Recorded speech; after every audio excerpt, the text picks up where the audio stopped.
Uche, it is wonderful to welcome you to the episode of Nonprofit Live. Great to have you here with us today. I'm Amy Fazio, and I'm the host of Nonprofit Live. I'm a nonprofit growth consultant. I'm a facilitator of change, and I'm a workshop presenter and keynote speaker. I love to bring folks onto the show to introduce them to our community that are on the ground doing the good work, just like Uche is, to come on the show and share with us the good, the bad, and the ugly of changing the world, making this world better. We are forever grateful for your work and commitment. Welcome to Nonprofit Live, Uche. Thanks, Amy. It's a pleasure. It is a pleasure. Uche, you and I have been working together for quite a while. I'm trying to think, maybe about a year, maybe a little bit less. Does that sound right? You're correct. And it's been amazing to see the change and the organization that you're building that is making real difference for people in rural communities in Nigeria, throughout Nigeria. Yes? Correct. Yeah. Well, I'm excited to dig in and talk to you about some of the projects you're working on and some of the steps you're taking to really increase your visibility and your tribe of supporters, your community of supporters. When we met, I remember us saying you had a few donors. You had raised just a little bit of money. The organization was getting going, but you were making huge impact on the ground with some very specific projects. We're going to be talking about how you're helping children and families in schools, some of the most marginalized folks among us, in light of climate crisis issues. And you did this with very few resources. And when we first met, you had a top priority. You had a family you were going to help. And we really have put in the pieces to start building the community and the visibility. So we're going to talk to you a little bit about that journey as well. Uche, can you introduce yourself to the group? Welcome to Nonprofit Live. This is a weekly talk show that we do with nonprofit leaders and experts in the field to help each other grow. Talk to us about Ruwai and your organization, a little bit about why you started the organization. Thank you, Amy. Yeah, my name is Uche Isieke, and I am the Executive Director of Rural Watch Africa Initiative, Ruwai for short. So Ruwai is a nonprofit registered in Nigeria, promoting environmental, social, and economic justice. And we have been working with rural communities, especially rural farmers, youth, women, and men, trying to help them to overcome issues of poverty, climate change, and hunger.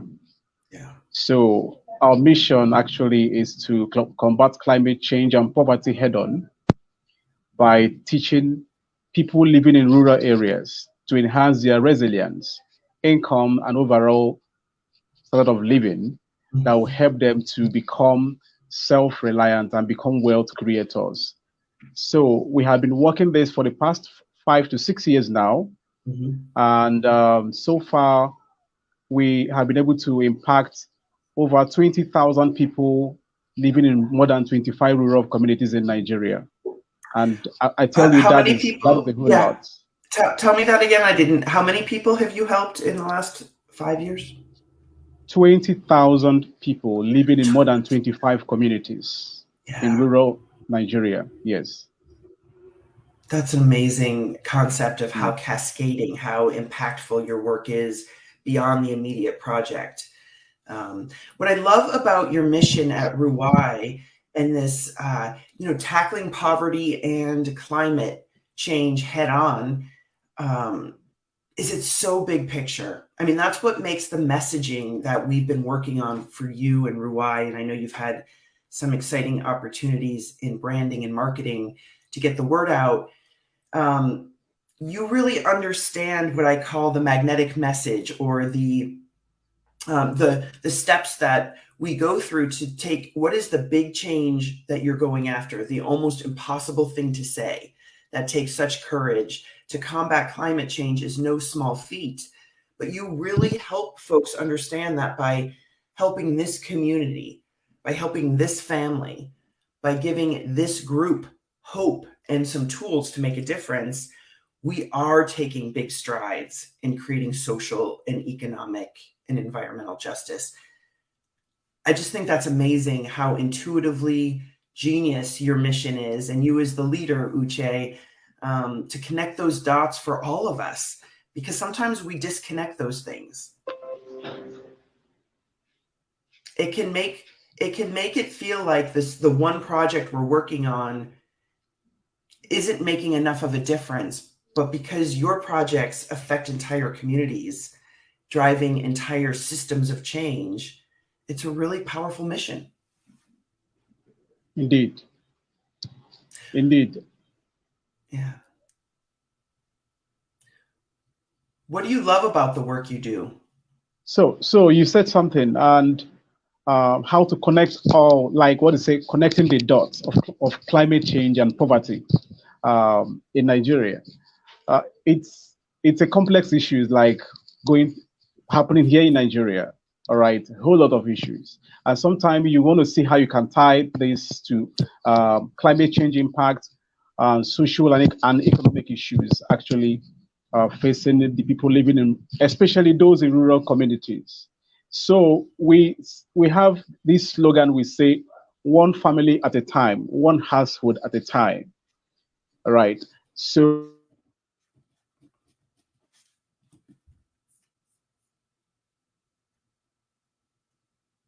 one of example I'm going to give you is the House for Hope uh, project.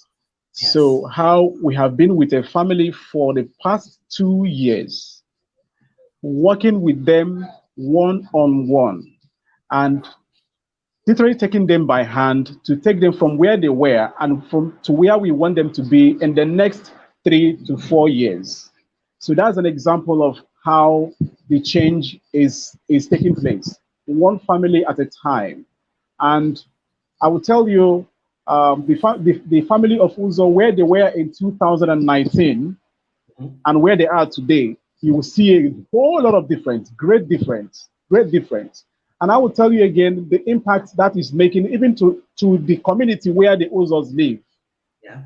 Right? Example is where we cited a project that will help Mr. Uzo and family to have a source of income, right, for livelihoods. That is correct.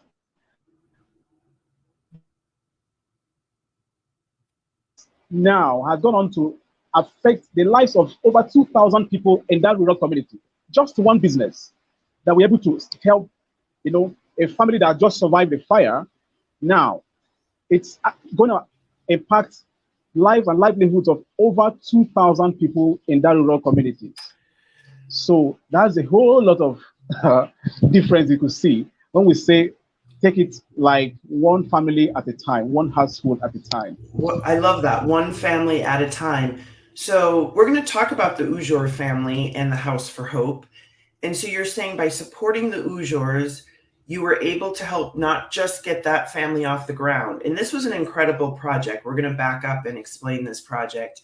But you Mm, raised nearly $20,000 to help them build a home, build a house that had burned down, and start an entrepreneurial venture that is serving thousands of people in their community. Um, yeah. that's connecting the dots, and you tie it down, you root it down to that one family at a time. I have that displayed in the banner, Uche. I don't know if you can see that, but I Yeah. absolutely love that. And you do such a great job of telling that story. The other thing it does, and this one's tougher to measure, is it provides a role model, right? So not only does the business provide a service and a need to the community, but it does provide a morale boost, a sense of hope, a path of how things are possible, right when they feel almost most impossible. Mm, So, right about then, late last year, we talked. You shared with me about this family who who both parents have disabilities, if I remember correctly, Yes. and their home burned down, which led to some significant health issues, particularly for one of their daughters. Right? And you are a US based nonprofit serving over your service area in Nigeria. And I remember the day you came to me and said, how do we raise $15,000 to $20,000 to help this family? Right? Yeah. And I have to be honest, Uche, when you approached me and we talked about your database was starting off at a very modest size, and you are in Nigeria, often in rural Nigeria, with limited access to internet and tools to reach the rest of the world. But you came with such a determination, and I remember thinking, I don't know how, but we're going to figure out a path for you to make Exactly. some right to build your community, get the word out. Let's talk through some of those steps that we went through for House for Hope. How did you organize that effort, raising money here in the United States? I mean, I'll ask you straight up, Uche, how do we get people to care about a single family over in Nigeria? How did you do that to motivate $20,000 of donations to help this very humble family in Nigeria? What was that like? How did that? Tell us about the I, project and the partnership. correct. Uh, the House for Hope projects, or let me talk about the Uzo as a family that got involved in a fire incident that almost took their life, right? And when that story came to me, I felt something has to be done. This is a family with special needs. Now, remember that the couple, they are deaf and dumb, and they have five, now six children who do speak and do hear, but their parents do not talk and they could not hear them. Mm-hmm. So that makes the whole thing quite difficult for us. So people come to ask me, Uche, how have you been doing this? I mean, working with a family, a couple that are deaf and dumb, like I don't know. I will tell you that even in this journey, we have also learned a lot, right? Mm-hmm. By working with this family. See, today we are still with them, right? So getting that house completed was a huge task, and it didn't just start there. It started from taking them to hospital where we were able to pay their hospital bills. Remember that when this thing happened, when the fire happened occurred, who's the wife, Uzo's wife, and the then 5-year-old daughter who was severely burned, we are rushed to a hospital, but they were rejected because they are poor, or they were poor at that time. They didn't have the financial muscle to pay the hospital bills, so they were brought back home. So when I heard that, I said, brought back home to do what? To rotten and die? That's not going to happen. So, and that word alone, like, helped me, motivated me. I said, it is possible. I do not know where the help could come, but I kept on moving. I kept on sharing the messages. I kept on saying, people say, it is possible that we can build a community of great change makers, great change agents. We can do this together. So I kept on, sharing these things, and gradually, people were actually getting this messaging. Like, he used to tell me that share this thing. People who do care one day will get, will come across this messaging and they will connect with you. And who knows, something greater may come up from that route. So that's how the whole thing started. And to some point, I had some friends who came to me. I won't forget to mention Jeff.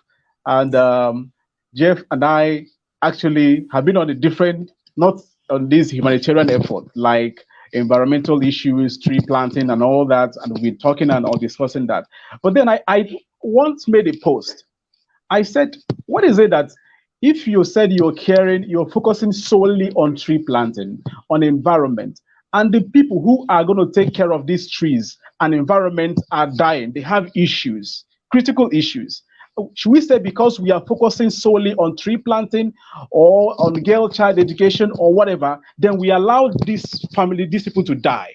When they die, who will plant trees? When they die, who will care for these trees? When they die, who will care for our environment? Who will do all that? He said, oh, my sole goal, my focus area is on this. I know, but here is about humanity. We have to help people to stay alive, to take care of environment. So that was the message that, yes, that was the message that actually got some people close to me, even though they were focusing on other issues that are not, on the house, on the fire incident and all that. But they said it's true. This guy is making a point here. So we need to also shift a little bit to care for these people too, so that when they're able to recover, stand firm, they can now begin to talk about planting trees, doing all that and all that. So that's how we got started. And Jeff said, okay, we can do this. I love that as an example, and certainly of the messaging strategy we talk a lot about is this disruptive message. You're in a group, the group is focused on environmental and climate issues, and you decide to say, hey, what is the point of all of this? It's about people and taking care of each other. And if we're not bringing that into the conversation, we're missing the mark, right? We're missing the mark. Good. So then you met Jeff and you got Jeff active. Jeff is a great advocate for you. And you all ran a campaign. We ran a campaign in December.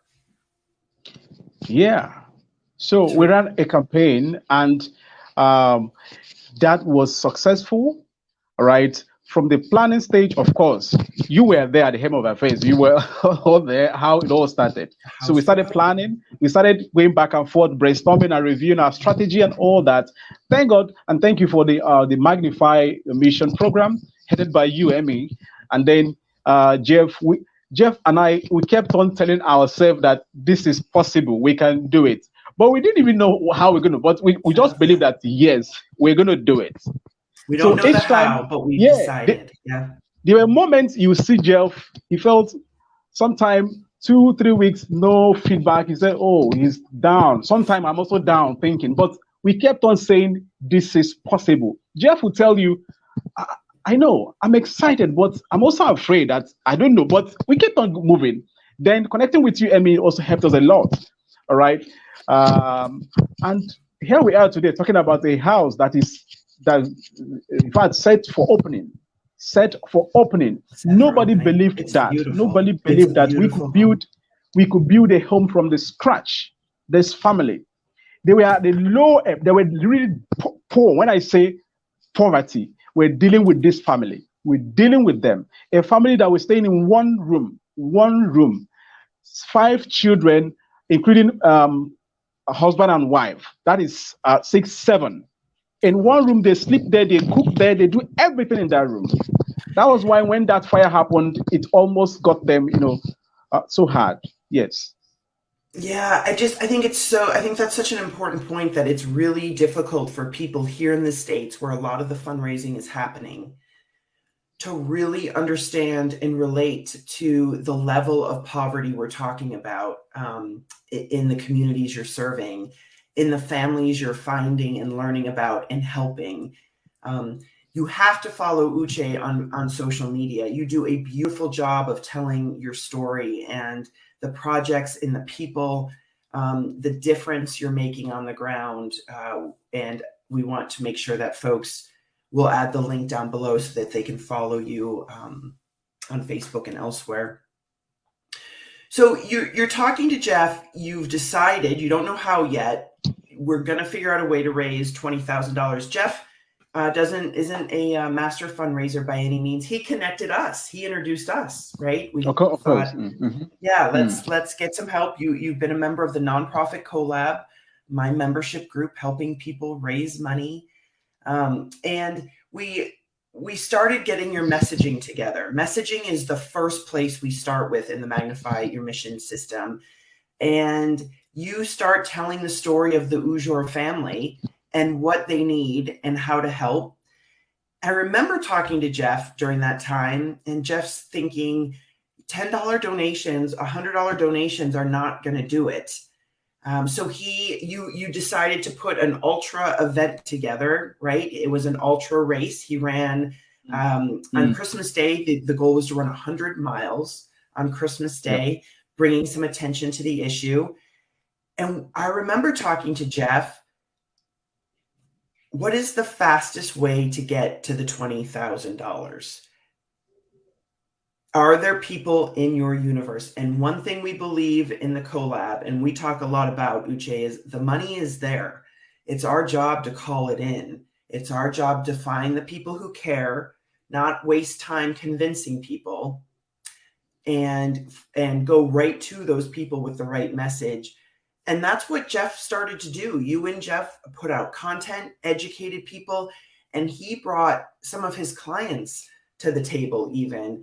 And started asking for bigger amounts, $2,000, $5,000. So in addition to a grassroots campaign where you were on social media educating people about the Ujor family and your mission, Jeff was also bringing people to the group from his community.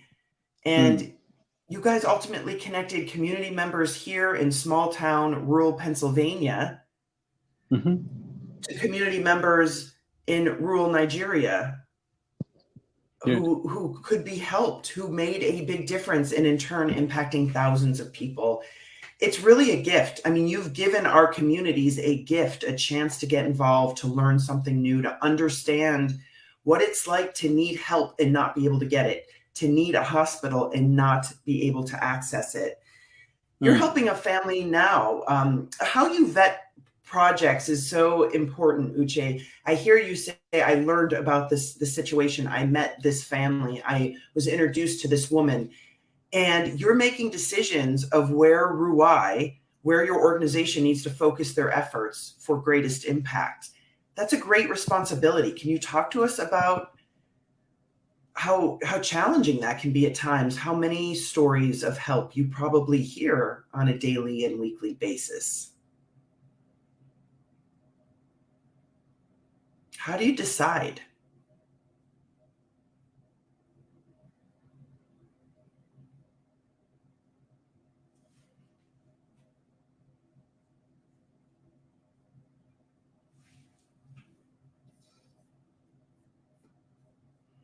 We are having some technical difficulties. Uche is going to be back, I have no doubt. Technology is going to work for us. Uche's decision and how he vets programs is a really important part of his messaging moving forward as we go after grants and other revenue sources. And so it's an important topic. It's a topic that we'll be covering in the Master Your Fundraising Message workshop series that I'll be hosting in 2 weeks. Give me a Master Your Message below if you would like the information on that. Talking about how you decide on projects, how you measure that, and how you talk about the need for overhead are all really important parts and pieces we've been working on with Uche. Good to have you back. Thank you. I'm back. So we were just chatting a little bit about the projects that you choose and how you're in your community deciding, because I imagine there's a lot of need. A lot of needs. Yeah. All right. Can you talk a little bit about that? You may not have a lot to say, but it's something that I just know how difficult it is. And I know that it is. It's such a great responsibility. How do you take care of yourself in the process, and how do you decide? So we work with our network of volunteers who are most times domiciled in these areas where we are working. Okay, so like where the zone now where I am, the southern part of Nigeria. So we have selected communities, and then we have change agents. For instance, when the Ozo issue came up, because we had somebody in that community So we have great network across Nigeria. Nigeria, a country over 200 million people. All right. So, but we are able to build this great network of change agents. So we have someone in that community who could bring this into our attention. So people do not just come to, introduce somebody to us. We have to go on to verify. We have our mechanism where we go to verify situations. We have our mechanism where we use to assess, people's issues and needs. So we have all these things happening for those who want to get to know how we are doing these things. So the person called me and said, "This is what is happening." I said, "Okay, we could do this," and I brought the student to our platform, and we discussed it as, okay, let's start helping them. So this is how we do this. What I said, one family at a time, one community at a time. So we have volunteers who are domiciled in the areas where we are working. So whenever there are certain issues, for instance, in few days to come now, we're going to be flagging off erosion control projects in this community, because we have our volunteers who have come to us and said, "Oh, these people, this area, they are having issues. Rural farmers can no longer transport their goods to a market. So their goods perish now at home because they have bad road network. Climate change is dealing with these people. Erosion has actually affected their road network. So people cannot access the nearby market, or those who are pregnant do not have such no longer have such a road infrastructure that will help them to access medical care and all that." We said, okay, there's something we can do. So now we are helping them to organize the youth, set up what we call road maintenance and erosion volunteers, who will now be able to, we teach them how to maintain these roads so that rural farmers could have access to their farm and access to market. So the rural economy can start booming again. Mm-hmm. So you could see how we are making change in a community where the government seems to have forgotten them. But we said there's something we can do. So this is how we work. One family at a time, one community at a time, using our network of volunteers who go in there to carry out assessment and get us information, bring data to us. Then we verify this thing and then we move in. That's so helpful to understand. I love that you've got people in the ground in a variety of communities who are identifying key projects that are going to have overarching impact, right? And go to that big vision, which is, by tackling climate change, we can solve poverty by helping families one at a time increase their quality of life. Exactly, you're right. From health to economics. To being included, right? To being included. It's so powerful.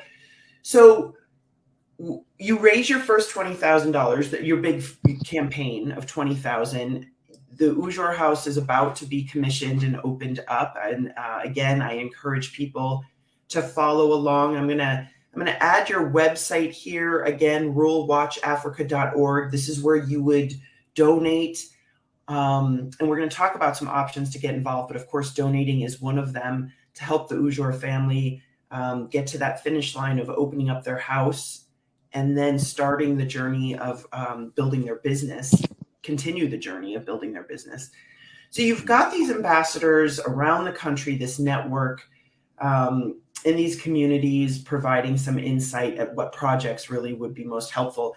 Climate change affecting roads, organizing the community to help with the soil erosion, to protect the infrastructure, the physical infrastructure, so that farmers can get to market for to sustain themselves economically. Good. Very powerful stuff. And then your job is, okay, this is the project. These are the steps we're going to take. Now we have to get the word out. We have to share with the rest of the world that this is happening and attract the funders that can keep the project moving forward. Yes? Good. We have a few projects that are actually ongoing now.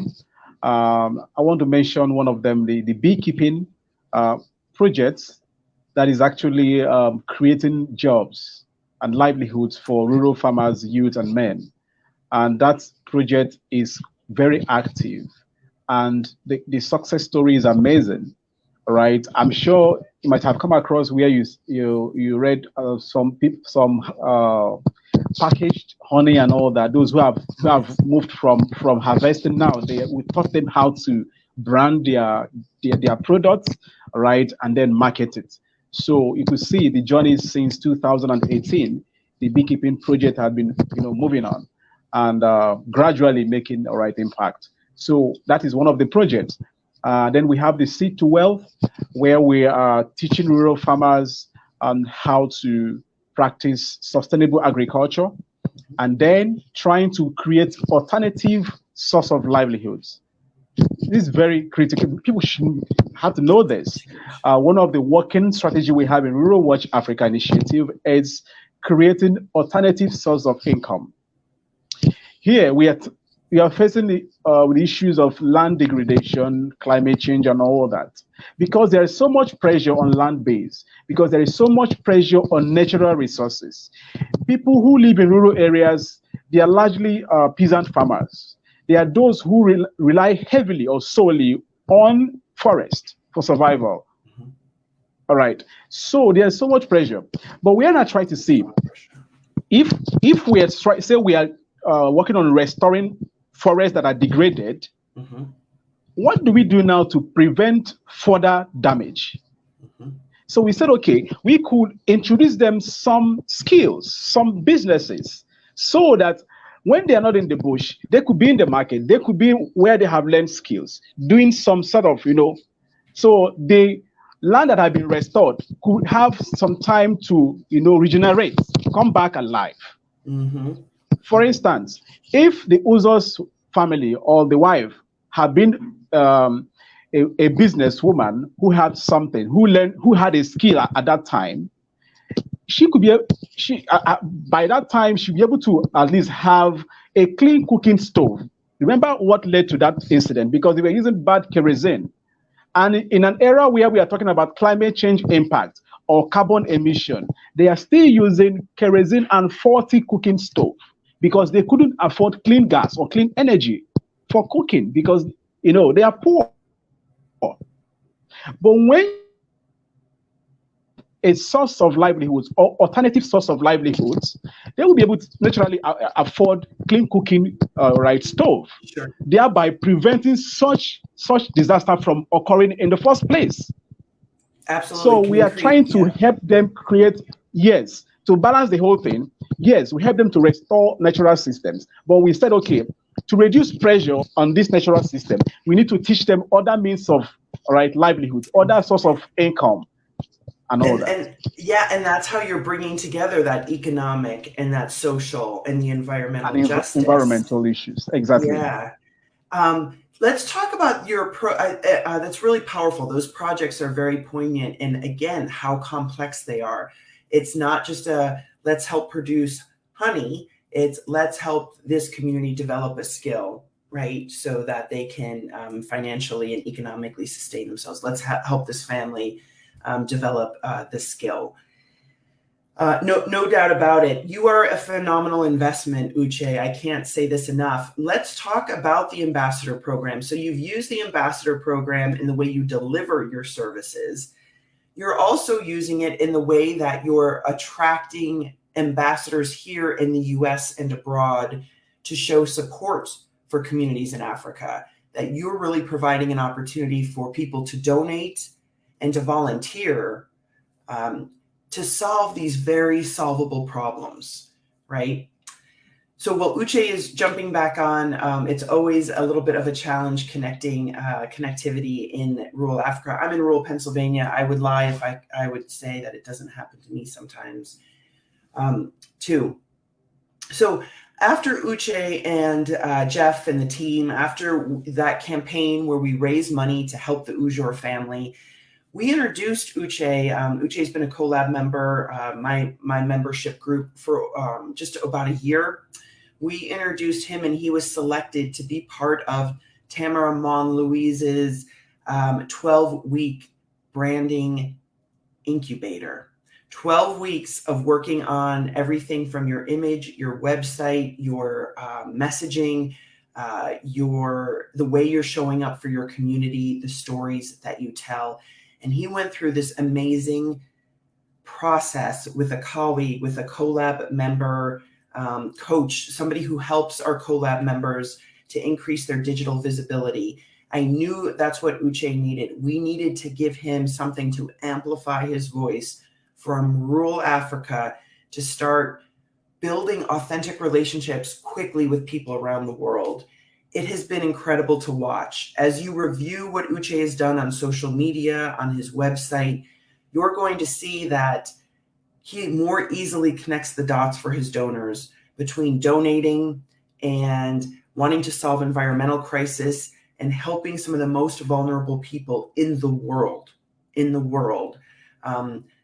by with a few dollars, right? This is solvable, but we need the connectors. We need the people who can say, if you care about helping African communities, if you care about tackling climate change at the root cause, Nigeria is on the forefront of climate change. When you research where our communities experience, African communities, definitely. And for the reasons Uche just said, the demand on the land is so great. The amount of people, the amount of dependency on the land, and simply just the size, the capacity of it makes it a crisis.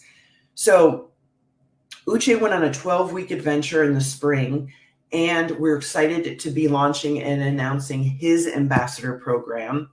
If you go to the website, ruralwatchafrica.org, you're going to see that you have a chance to sign up to be an ambassador, to help get the word out to 10 of your friends, to 15 of your friends, and to say together we could pool our money, $20 at a time, $1,000 at a time, to help with this project, to get this family moving in the right direction. Uche's being honest when we don't always know the how, but when he sees a good opportunity to make big impact, to make a real difference in this world, he has to know that his community is at the ready. That's what the Magnify Your Mission system is about. It's that community building skill, and it all starts with your messaging. It all starts with your messaging. So the first things we do when you start as a member of one of my programs is we look at what is your fundraising plan and where are the best opportunities, and what is your message and how is it speaking to those ideal funders that we just mapped out. Are we connecting the dots between environmental justice and helping one family at a time? That's how you get the bigger dollars and how you get on the path to doubling your revenue. I'm going to be going through these key steps in my workshop series, my free workshop series that's happening in just 2 weeks. The last week of July, I'll be adding the link to join the group down below. We're going to be getting started on Monday. I think it's July 28th. I don't even have the date right in front of me. And we'd love to have you part of the group. It is absolutely where Uche started 9 to 12 months ago. I'm not going to say this is an overnight process, but the alternative of throwing spaghetti at the wall or winging it or feeling lucky sometimes is the path to burnout. So we got to get you on the path to building the systems. Uche's on that path, but he needs our help. If this is a cause that speaks to you, if taking a community or a gaggle of friends from somewhere in the US, whether you're in Atlanta or Pennsylvania or California, and saying, hey guys, today we can really help plant this, this orchard of fruit trees that will help feed students so they can stay in school during the day instead of having to go find lunch out in the forest, foraging for it themselves. Couple $100 could really help these kids focus on developing the skills to get out of this cycle of poverty. Such a simple solution. Uche's on the ground vetting those opportunities for us. Join him, become an ambassador, join me in becoming an ambassador. I promise you it will be some of the most rewarding work you do. Uche is an amazing leader. He will he can raise confidence. His authority and his compassion is so great. He is by far a solid, wonderful investment and one of the amazing leaders I get to work with in the Nonprofit Collab.